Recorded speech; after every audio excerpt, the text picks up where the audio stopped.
Hello, all of my friends. Welcome to the Grammar Village. I'm Aisha. Today, I'm telling about my favorite cartoon character. I watch lots of cartoon shows, Doraemon, Shin-chan, Motu Patlu, but my favorite cartoon character is Elsa.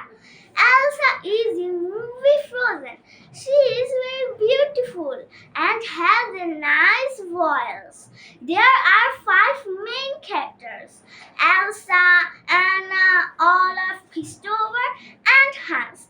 Princess Elsa is main character, and Princess Anna is her little sister.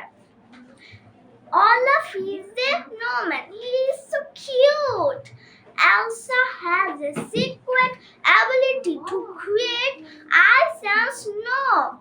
Elsa feared that her power almost destroyed us. Therefore, Elsa isolated herself from the world to protect her family and her kingdom.